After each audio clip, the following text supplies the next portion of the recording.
E aí eu trabalhei uma série de várias mensagens falando sobre quando a vida nos machuca, né? E nessa ocasião eu tinha tratado um dos temas que falava justamente que Deus, Ele é sensível à nossa dor, tá? E aí eu trouxe um dos textos de Ricardo Barbosa, no livro dele, Pensamentos Transformados, Emoções Redimidas, onde ele diz: não temos um controle do futuro e não temos um sistema de proteção invulnerável. O sofrimento, ele faz parte de nossa humanidade, é o que ele diz nesse livro. E se você parar para pensar, é verdade mesmo, você não tem controle. Quando a gente nasce, a primeira coisa que a gente sente é dor. Primeira coisa. Os pulmões vão ter que inflar pela primeira vez, os alvéolos vão funcionar pela primeira vez, a criança dá aquele fôlego e o que você sente é tudo ardendo por dentro. É dor, é a primeira sensação que você tem, é dor nessa vida. E você não controla isso, e você não controla nem a sua dor e nem a dor dos outros. Pais que não querem que seus filhos sintam dor. O seu filho adolescente um dia vai voltar para casa chorando da escola, porque o amor da vida dele deu um toco nele. E ele vai se jogar na cama, vai dizer que não vai comer mais, ele não vai mais querer tomar banho, não vai mais querer ir para a escola, porque o mundo dele acabou. Você vai passar por isso. Você vai olhar, e pode não parecer, mas está doendo, ele está sentindo dor, aquilo dói, é emocional, mas é dor, assim como a gente às vezes passa por situações, a gente perde um emprego, a gente dá um tropicão e acerta a quina da cama, e eu não sei se, eu acho que deve ter uma estatística, que sempre que você protege uma parte do corpo que está machucada, é justamente ela que você bate. É incrível, né? Você já está com o dedinho mais ou menos assim, porque lascou uma unha, foi na manicure, ela não tinha uma mão boa, arrancou um bifão do seu dedinho, ele já está meio em carne viva, é ele que você vai bater na quina da cama quando você acordar e tiver com pressa e não poder gastar tempo ali cuidando do dedinho. Aí você vai colocar um sapato fechado com aquele dedinho doendo e vai trabalhar, porque é o que a gente tem que fazer, não tem jeito. A dor faz parte do nosso desenvolvimento, crescer dói, viver dói, e a gente precisa aprender a conviver com isso. Mas a dor traz um outro elemento que a gente também tem que considerar, que é o medo. Por causa da dor, a gente muitas vezes sente medo. Então, se a gente pegar aqui outro autor, o Paul Tripp, nesse livro dele, Vocação Perigosa, ele vai dizer: o medo pode dominar os seus sentidos, ele pode distorcer o seu raciocínio, ele pode sequestrar os seus desejos. Quem não entrou talvez num curso específico, sonhava em fazer uma faculdade específica, mas acabou deixando para lá, porque disse para si mesmo: eu não dou conta, é muito puxado esse curso. Medo de não concluir. Quem que não perdeu a vez e acabou entrando na zona da amizade, porque não foi dizer para o menino que gostava dele, ou não foi dizer para a menina que gostava dela, e aí quando viu já virou amigo, aí não dava mais, né? Aí não, já passou.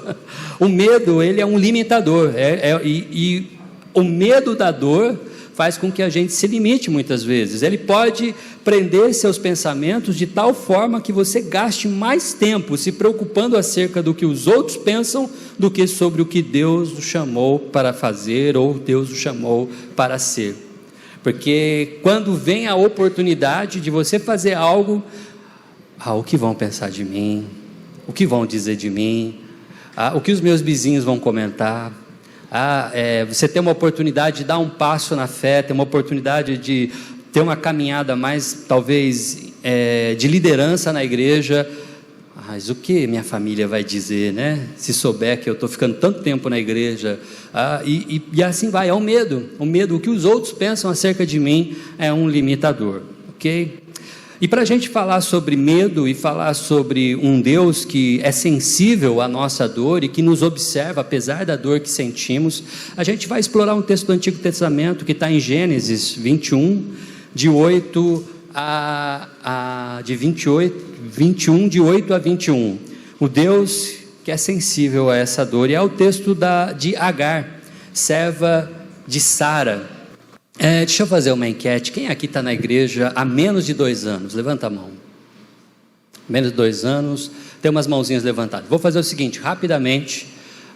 Gênesis capítulo 12, Deus fala com o seu servo Abraão, ele fala com ele, Abraão estava lá, Deus falando comigo, o que Deus quer? Aí Deus fala para ele, Abraão, pega a sua família toda, pega a sua esposa, os seus servos, coloca todo mundo aí num micro-ônibus e pega a estrada, que eu quero que você vá com todo mundo para um lugar que eu vou mostrar. Eu vou fazer de você uma grande nação. E Abraão fala, poxa Deus, mas eu já estou meio velho, minha esposa também, e a gente não tem filho. Eu vou te dar um filho, você vai ter um herdeiro. E Abraão vai então para esse lugar, para essa terra, e ele sai em caminhada itinerante. E aí, num dado momento, Deus tinha prometido que ele teria um filho, mas ele é a esposa, mais a esposa do que ele, assim, será que vai dar certo mesmo? Porque já tinha muita idade. E aí, então, ela tem a brilhante ideia o período era outro, ela tinha servas, tinha uma concubina, uma escrava, que chamava Agar, e disse assim para a escrava dela, você vai fazer o seguinte, você vai dormir com meu marido, e você vai dar um filho para ele, no meu lugar, já que eu já estou velha, eu não tenho condição, você vai fazer isso para mim. E essa pessoa chamava Agar, ela é quem vai dar um filho para Abraão, que se chama Ismael. Só que o que acontece? Deus tinha uma promessa, e Deus, quando ele promete, ele cumpre. E ele cumpriu a promessa, deu um tempo, Sara, apesar de velhinha, apesar de seus 90 anos de idade, ela gera uma criança e dá à luz uma criança, que é Isaac. Então agora a gente tem nesse cenário, 2 crianças, 2 mães, um pai e um problemão que vai acontecer. Porque a criança, você sabe como que é, você já foi criança, adora pisar no calo um do outro. Ainda mais quando você tem uma criança que já está na pré-adolescência e outro que está novinho.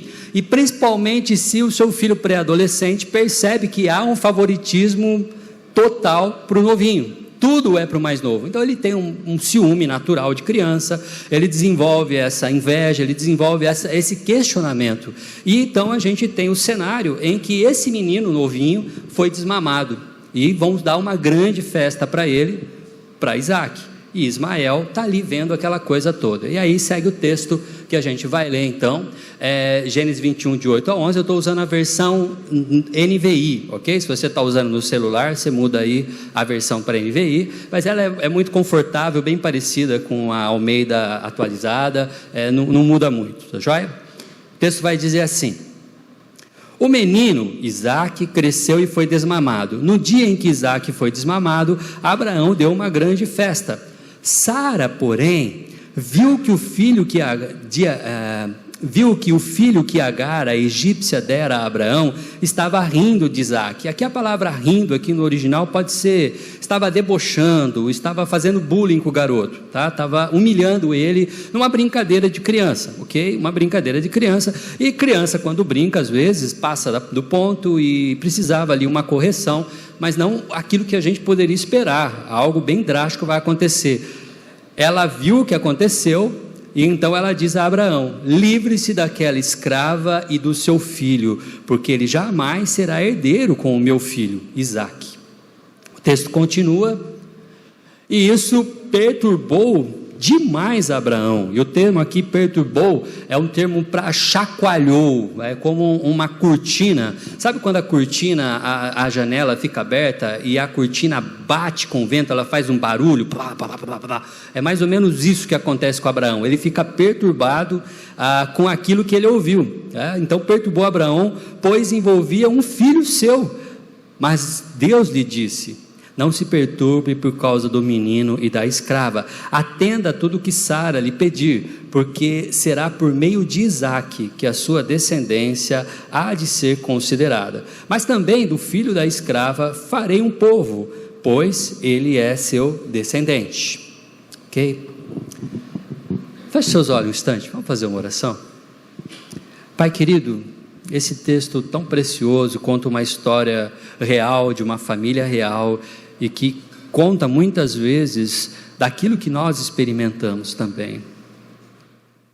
Que o Senhor possa, através do Teu Santo Espírito, falar aos nossos corações, Pai, e nos ajudar a entender e a conhecer aquilo que encontramos hoje nesse texto, Santo Pai, em nome de Jesus, amém. Bom, aqui a gente tem, já no começo, eu vou ler ainda até o final esse texto, mas aqui a gente já vê algo que corta o coração. uma mãe que vive na casa do seu patrão, que por um acaso teve o filho com o patrão, parece novela, não parece? Uma história meio estranha, e ela vive lá na casa e divide aquela casa, ou o espaço, porque eram tendas que eles tinham, com a esposa desse patrão, que também tem um filho. É uma história assim que tem uma bandeja para muitos tipos de narrativas, vários tipos de situações conflitantes que a gente consegue perceber aqui nessa história. E até aqui a gente tem então uma fala que é de cortar o coração, porque na manhã seguinte Abraão pega um dos pães, pega uma vasilha de couro cheia d'água, entrega isso para Agar, a escrava, e tendo-os colocados nos ombros dela, despediu-a com o menino. E ela se pôs a caminho e ficou vagando pelo deserto. Homens aqui presentes, imagine você no lugar de Abraão e diga: tome um pão, pode dizer, tome um pão, vai, tome um pão, pegue essa água e vá embora. Dói, não dói? Abraão ouviu o que Deus tinha falado. Abraão ouviu Deus dizendo: eu vou cuidar dela, e vou cuidar do menino, e vou fazer do menino uma grande nação. Mas Agar não tinha ouvido. Agar não sabia o que passava no coração de Deus. Agar pegou a água, pegou o pão, o menino, e saiu estrada fora. E ela se pôs a caminho e ficou vagando, que significa que ela ficou sem direção. Ela estava totalmente desorientada. A gente fica desorientado quando perde o emprego. Você ouve, você já teve a oportunidade, triste oportunidade de ouvir o seu patrão dizendo: está aqui seu aviso prévio, está aqui suas contas, eu não preciso mais do seu serviço. Quando você chega em casa, você se pergunta: como que eu cheguei aqui? Porque você vem com a cabeça borbulhando, cheio de tanta coisa, você não lembra de ter pegado o sinal vermelho, você não lembra da hora que você não lembra de nada, você simplesmente vai. Ela estava nessa situação, ela perdeu tudo. Uma escrava não tinha herança, uma escrava não tinha posse, uma escrava não tinha bens, ela não tinha nada, ela só tinha a criança, uma vasilha de água e um pão. Esse era o aviso prévio de uma escrava que trabalhou por décadas a fio para Sara. E ainda, quando acabou a água da vasilha, ela deixou o menino debaixo de um arbusto e foi sentar-se perto dali, a distância de um tiro de flecha, mais ou menos 50, 100 metros é essa distância, porque pensou: não posso ver o menino morrer. E sentada ali perto, começou a chorar. E até aí é o momento que eu quero trabalhar um pouquinho com vocês. A gente vai continuar lendo o texto depois. Agar recebe uma péssima notícia, e ela simplesmente perdeu tudo o que ela tinha. Ela simplesmente não tem mais recursos, não tem mais bens, não tem mais nada. Ela olha para si mesma e diz assim: qual foi o meu erro? Eu não pedi para nascer escrava, e nem mesmo pedi para eu simplesmente ir lá e me deitar com meu patrão. Eu obedeci a ordem de Sara. O que foi que eu fiz de errado? E aqui a gente então tem Agar. Ela é machucada pelas complicações da sua vida e pergunta: por que eu e meu filho temos que passar por isso? Por que a gente tem que sofrer assim? Por que isso tem que acontecer comigo? Porque Ismael também deveria estar se perguntando. Ela pega o filho pela mão e começa a caminhar. E Ismael: mãe, para onde a gente vai? Mãe, está ficando longe, vamos voltar para casa. E aí ela diz para o filho: lá não é mais a nossa casa. Mas mãe, eu brinco com as crianças que moram lá, eu sei que eu brigo com Isaac às vezes, mas ele é meu irmão, eu gosto dele. Não é para ficar lá mais. Aí anda mais e ele volta a insistir: mãe, eu estou cansado, vamos voltar para casa, eu gosto da minha tenda, eu gosto da minha vida lá, perto do meu pai, perto do meu irmão, perto dos meus amigos. E a mãe tem que dizer para ele: não, a gente não vai, aquela vida acabou, Ismael, a gente não vai mais voltar para lá, acabou a casa, acabou as tendas, acabou a casa de Abraão, a gente foi colocado para fora, o seu pai te mandou embora. Por que temos que sofrer assim? Por que passar por essa dor? Ismael não pediu para nascer, Agar não pediu para isso, ela simplesmente estava sofrendo a consequência de uma vida que escolheram para ela. E se você prestar atenção no texto que nós lemos, ela vai sofrer o abandono repentino. Abraão a despede, ela sempre fez tudo que mandaram, ela sempre obedeceu, ela era uma escrava, ela não tinha escolha, ela não tinha o que fazer, ela só podia obedecer, e mais uma vez obedecendo agora, estava sem nada. E aí depois a gente entende que ela está perdida e sem direção. No deserto, ela não sabe para onde vai, no deserto ela não sabe o que fazer, no deserto ela está simplesmente perdida e sem direção, e por fim ela encontra na morte uma solução, porque a expectativa de uma escrava, a expectativa de uma mãe solteira, de uma mãe viúva, de alguém que tem um filho, é poder ter esse filho sustentando ela. A gente entende porque Jesus se compadece de uma viúva e ressuscita, que tinha um filho morto, e ressuscita o filho dessa viúva, porque o filho é a única renda de uma mulher, o filho é a única aposentadoria de uma mulher, porque a mulher não podia buscar os seus próprios recursos, ela precisa do filho para ser resgatadora, ela precisa do filho para poder ter posse, ela precisa do filho para poder trabalhar, precisa do filho para poder cuidar dela, mas ela deixa o filho debaixo de uma árvore, na sombra, e se distancia para não vê-los morrer,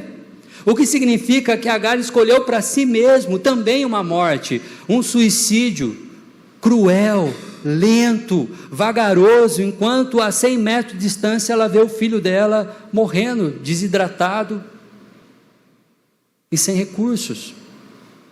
Quantas pessoas, por causa das dores, por causa do sofrimento, por causa daquilo que passa, estão na situação de Agar e não tem jeito, é o fim, só basta morrer, e não tem mais o que ser feito.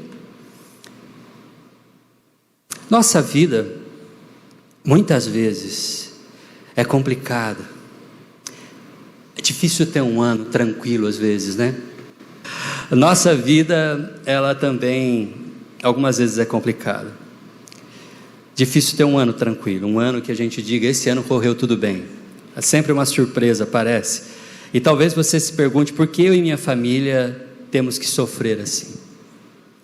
Sofremos perdas, sofremos situações que não explicamos, sofremos momentos que não somos os causadores, simplesmente acontece com a gente. Estamos estacionados no tempo e na vida, e as coisas que acontecem ao redor da gente complicam. As coisas que acontecem ao redor da gente vêm sobre a gente e simplesmente nos desencantam. Eu peguei algumas áreas, lembrando principalmente da pandemia, lembrando do que a gente vive, mas existem tantas áreas. A saúde, por exemplo. Alguém pede para ficar doente? Existem doenças que as pessoas provocam, tudo bem, não se cuidou a vida toda, usou de produtos que fizeram mal ao organismo a vida toda, aí chega um momento e vem uma consequência.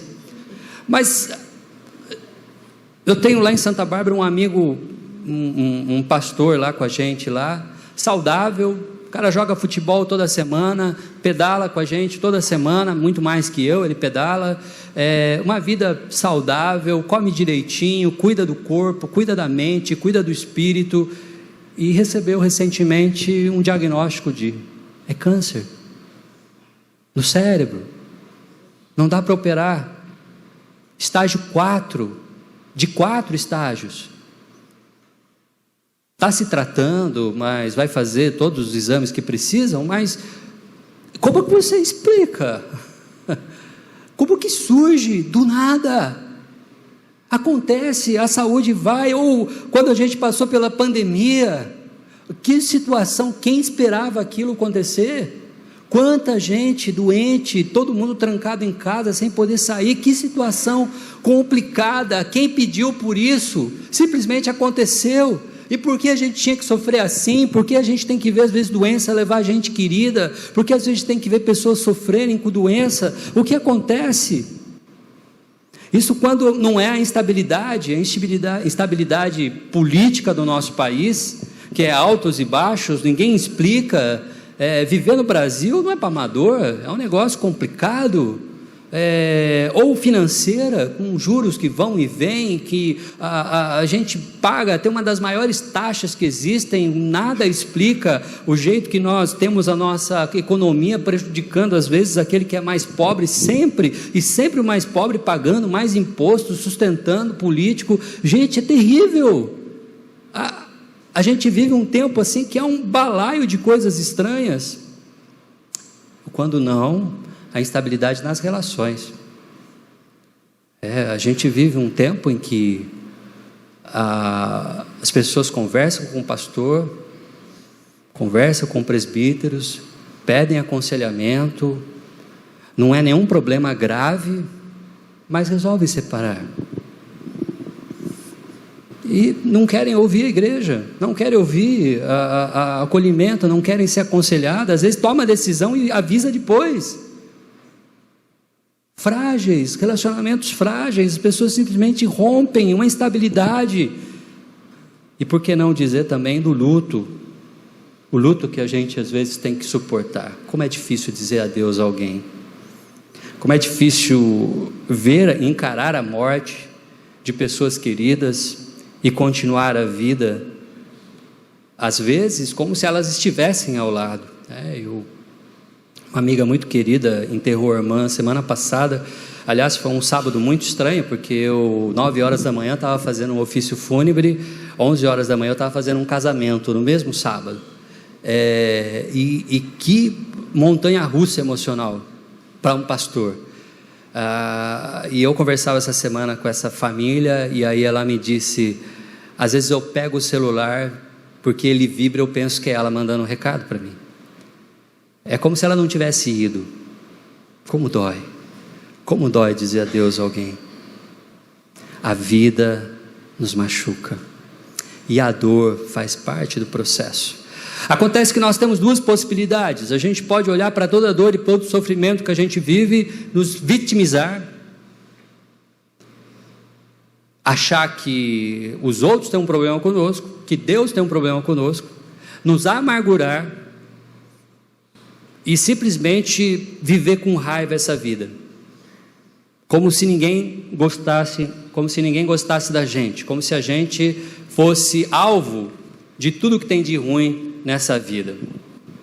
Talvez Agar tivesse um pouco disso no início, porque ela se encontra machucada no deserto, ela se encontra abandonada, esquecida, desamparada. Essa é a sua situação.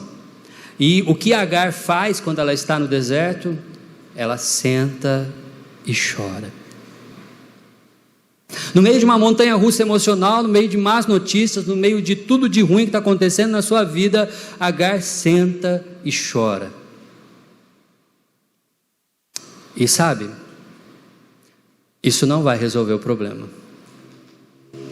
Isso não vai trazer nenhuma solução. Porque muitas vezes a solução também não está na gente, mas está naquele que nos observa. Porque é na solidão e desesperança, desejando encontrar apenas a morte, que Agar encontra um Deus amoroso e atento à sua condição. Porque a gente pode viver a nossa vida como se Deus tivesse dado corda no mundo e soltado o mundo para viver. Ou a gente pode entender que apesar da dor que sentimos, tem um Deus que está olhando e está observando constantemente aquilo pelo qual passamos. Alguma coisa há de acontecer, alguma coisa Deus há de fazer, alguma coisa Deus tem para nos mostrar. E o texto continua dizendo no versículo 17, que Deus ouviu o choro do menino, e o anjo de Deus do céu chamou Agar e disse: o que a aflige, Agar? não tenha medo, Deus ouviu o menino chorar, lá onde você o deixou, levante o menino, tome-o pela mão, porque dele farei um grande povo. E então, Deus lhe abriu os olhos, e ela viu uma fonte, e foi até lá, encheu a água da vasilha e deu de beber ao menino. Deus estava com o menino, ele cresceu, viveu no deserto e tornou-se flecheiro. Vivia no deserto de Parã, e sua mãe conseguiu-lhe uma mulher na terra do Egito. Amém? E o que a gente aprende com Agar nessa história, nessa tragédia que começa a ter uma mudança de rumo agora? Bom, Agar e Ismael, de fato, não eram herdeiros de Abraão, não eram, mas não significava que Deus os tinha abandonado. Sara tinha razão, Ismael não ia herdar a mesma coisa que Isaac era a promessa de Deus. Ismael estava fora, mas não desamparado. Ismael não era o herdeiro, mas não ia ficar sem a presença de Deus e sem o cuidado de Deus na sua vida. E a gente percebe que Deus olha, Deus está próximo, Deus ouve o menino. Aqui fica uma coisa interessante, porque em nenhum momento Agar se ajoelhou, clamou, fez promessa, em nenhum momento Agar falou com Deus, em nenhum momento Agar procurou Deus, em nenhum momento Agar chegou à conclusão de que se eu agora me ajoelhar, se eu fizer uma promessa, se eu fizer um voto, se eu, prometer entregar o filho para Deus, raspar a cabeça dele, não deixar ele beber vinho, se eu fizer alguma coisa, quem sabe Deus vai ouvir, Deus vai cuidar. Não, ela sentou e chorou, mas Deus é um Deus próximo, Ele está olhando o menino, Ele está olhando o menino chorando, e Ele vai cuidar deste garoto. Deus está atento, Deus está olhando tudo, nada passa desapercebido. A gente pensa às vezes que Deus estava lá do outro lado do planeta, cuidando da Pangeia, separando os continentes com o dedo dele, fazendo um riozão jogar assim, passar por aqui, por ali. Vou fazer o Himalaia, não, deixa eu fazer o Grand Canyon agora. E Deus estava lá se divertindo, pintando o mundo. De repente chega alguém correndo e fala: Deus, o Abraão dispensou Agar, e ela está com o menino no deserto morrendo. Aí Deus, meu Deus, agora o que eu vou fazer? Deixa esse negócio para cá, depois eu volto para terminar, deixa eu ir lá ver. Não, Deus não está desatento, Ele é onisciente, Ele é onipotente, Ele é onipresente, Ele estava de olho o tempo todo. E não foi preciso que Agar se movimentasse, porque Deus veio até ela, Deus foi quem se aproximou, Deus enviou o anjo para conversar com ela, Deus chegou até ela para dizer para ela tomar o menino. Tome o menino pela mão, eu vou fazer dele uma grande nação. Deus ouve e manda socorro.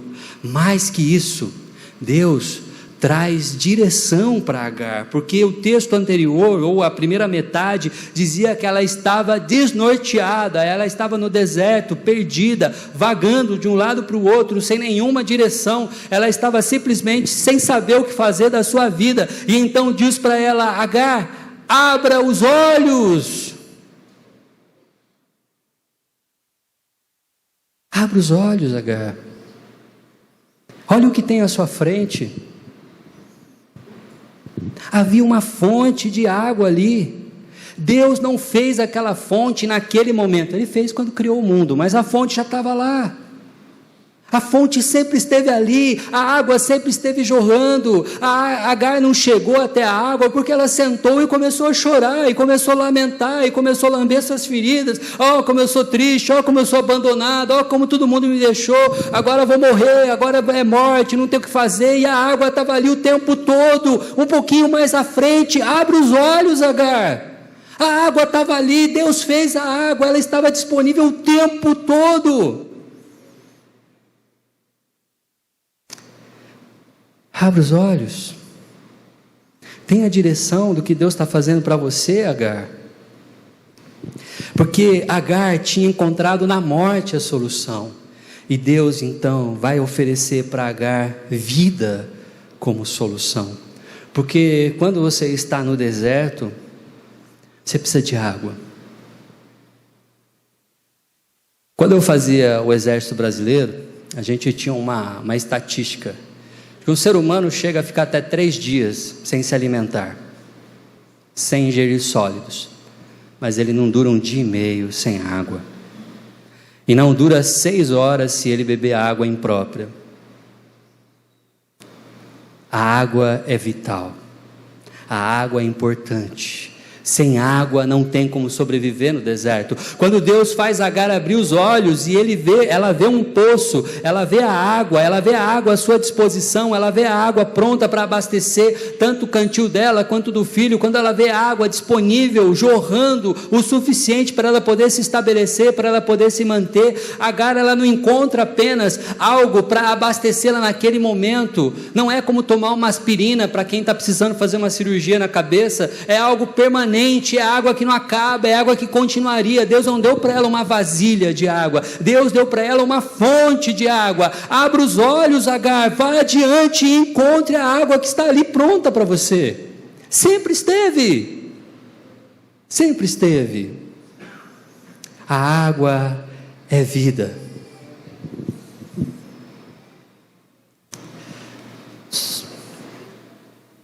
Assim como Agar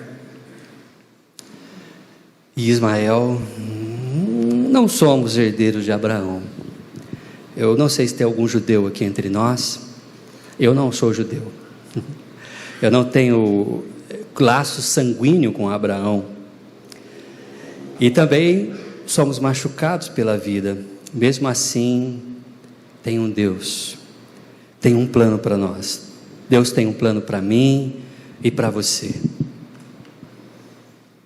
A mulher que sentou e chorou esperando a morte, viu seu filho crescer, viu seu filho ganhar uma profissão, viu seu filho se casar, e ela pôde carregar no colo seus netos. Deus olhava para Agar e olhava para Ismael. Esse Deus olha para mim e olha para você. Não somos herdeiros de Abraão, não de forma sanguínea, mas segundo João Batista, nós somos de outra forma, porque ele, chamando a atenção de muitos líderes religiosos, deem fruto que mostre arrependimento, e não pensem que vocês podem dizer a si mesmo: Abraão é nosso pai, pois eu lhes digo que dessas pedras Deus pode fazer surgir filhos de Abraão, e a partir da rocha, dessa pedra que é Jesus, Deus fez surgir filhos de Abraão, que somos eu e você. Assim nos tornamos herdeiros, porque Deus também tem um plano para mim e para você, porque Deus também está próximo da gente. O nosso Deus, que criou todo esse plano maravilhoso, que um dia quis aproximar o homem de si mesmo, por causa do pecado, estávamos longe dele, resolveu vir até a terra e estar entre nós, o Deus próximo, o Deus conosco, chamado Emanuel. Ele vem até nós não fomos até ele, nós estávamos sentados e chorando por causa dos nossos pecados, mas Deus enviou o seu Filho ao mundo, para vir até nós não fomos até ele. Foi Ele quem ouviu o nosso clamor, foi Ele que ouviu o nosso choro, Ele que vem até nós, Ele vai até o teu coração, Ele vai até a tua vida, Ele vai até a tua alma, e Ele salva você. Esse nosso Deus amoroso, que olha para mim, para você, e nos dá sonhos, nos dá esperança, nos dá expectativa, também traz direção. Assim como Agar precisava abrir os olhos para ver a fonte de água, a igreja brasileira precisa abrir os olhos. Nós cristãos precisamos abrir os olhos e ver as fontes que Deus deixou disponíveis. Eu aconselhava uma mãe certa vez que disse para mim assim, que estava muito complicado a vida com o filho dela, que ela não sabia mais o que fazia, se eu podia orientá-la, e eu disse para ela: claro, vem na igreja com ele. Ah, pastor, achei que você ia falar uma coisa mais complicada. Eu falei: querida, você não vem na igreja, vai fazer 3 meses. O seu filho adolescente não convive com os adolescentes da igreja, não ouve as músicas que os adolescentes da igreja ouvem. Ele não convive com a gente, ele não lê a Bíblia com a gente, ele não adora o Senhor com a gente, ele não está na classe dos adolescentes. Você está querendo que eu fale para você o quê? Uma simpatia? Colocar ruda na orelha dele? O que você quer? Abra os olhos, a igreja está aberta, a gente está servindo o tempo todo, estamos aqui, temos igreja, temos culto, temos escola dominical, temos estudos, temos tudo acontecendo, você não está aqui. Como que Deus vai transformar você se você não abre os olhos para ver o que é óbvio, o que Deus já fez? Ele já salvou a sua igreja, estamos todos aqui reunidos, cadê você que não vem? Como Deus vai fazer uma mudança na sua vida se você não abre os olhos para o que é óbvio? As pessoas querem algo extraordinário, fica esperando algo assim totalmente rebuscado, difícil de se explicar, mas Agar só precisou abrir os olhos, e nós precisamos ver Deus agir naquilo que é ordinário, naquilo que é comum, porque Ele está aqui neste lugar. Ele quer salvar a sua vida, Ele quer mudar a sua história, Ele quer ajudar você na sua carreira, Ele quer consertar o seu casamento, Ele quer melhorar suas relações, mas você precisa abrir os olhos, querido.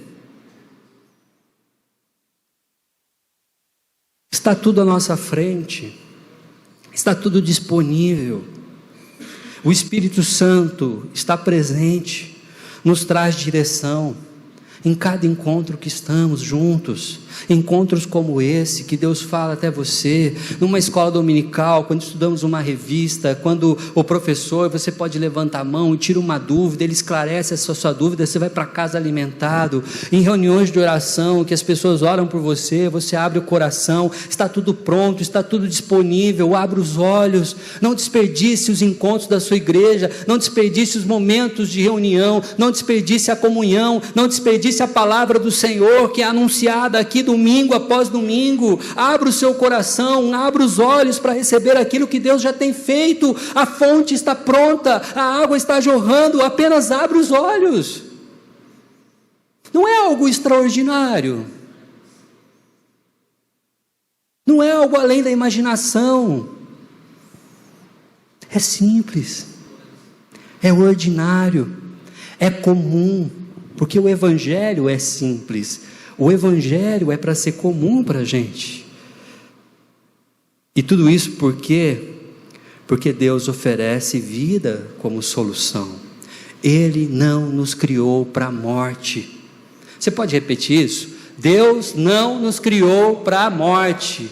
Ele nos criou para a vida, Ele nos criou para vivermos em vida abundante. Por isso a água da vida que abasteceu Agar lá no deserto, para nós é uma água diferente. É aquela água que Jesus vai falar com a mulher na roda junto ao poço. É uma água que brota dentro de nós e jorra, porque ela vem do trono do Pai. É o próprio Cristo que nos alimenta, o próprio Cristo que nos dá vida, que nos dá a sua própria vida. Ele paga o preço por essa água, Ele entrega a sua vida por essa água, e nós a recebemos gratuitamente. Ele é a água da vida, Ele é a água que sustenta, no deserto que a gente atravessa, no deserto de vida que nós temos, na luta que temos, nas dores que sentimos, Ele é a água que nos sustenta. Abasteça-se de Cristo, abasteça-se de Cristo Jesus na sua vida, nas suas leituras bíblicas, da Bíblia, na sua oração, no seu tempo devocional. Ouça o que Cristo diz, ouça o que Ele fala através das Escrituras, ouça através da mensagem profética que o pastor sempre traz aqui aos domingos, ouça através dos estudos, mas abra os ouvidos e veja o que Cristo te desafia a fazer, o que Ele te chama a fazer, o que Ele te convida a ser. Abra os olhos, levante-se e tome a água da vida. Gênesis 25, de 5 a 11, vai dizer para a gente que Abraão deixou tudo o que tinha para Isaque, que Ismael não era o herdeiro, mas os filhos de suas concubinas deu presentes. Seus filhos Isaque e Ismael juntos o sepultaram na caverna de Macpela, perto de Mamre, no campo de Efron, filho de Zoar, o Hitita, campo que Abraão comprara dos hititas. Foi ali que Abraão e Sara, sua mulher, foram sepultados. Eu quero terminar essa reflexão com vocês lembrando de duas realidades. A primeira, Agar tinha tudo o que ela queria quando ela estava na casa de Sara, mas ela era uma escrava. Ela tinha sustento, mas era escrava. Ela tinha uma tenda, mas era escrava. Ela tinha trabalho, mas era escrava. A dor e o sofrimento que Agar passou foi terrível. E dói em qualquer um, a ponto dela desejar morrer. Mas, passando pela dor e o sofrimento, Agar deixa de ser escrava para criar o seu filho com liberdade. Agar era uma mulher livre no deserto, que criou Ismael como ela quis. Ela não precisou mais obedecer a ordem de Sara. Ela não precisou mais ser chamada de escrava. Agar, a egípcia, agora pôde criar o seu filho em liberdade, porque Deus, às vezes, deixa que nós sentimos algumas dores, sim, mas o caminho que Deus nos dirige sempre é para a liberdade, e que Ele os abençoe, amém? Feche os seus olhos. Pai querido, obrigado, Santo Deus, por essa noite, obrigado por esse tempo em que conversamos, esse tempo de reflexão, pela sua palavra lida, pela sua palavra explicada, pela sua palavra compreendida essa noite, e que o teu Santo Espírito faça ela reverberar em nossos corações, faça ela continuar a propagar, que possamos nos comentários, junto com os amigos, nos momentos que nós temos, não só refletir novamente, mas falar sobre aquilo que aprendemos, mas principalmente colocar em prática tudo aquilo que aprendemos. Assim eu oro e agradeço em nome de Cristo Jesus. Amém. Amém.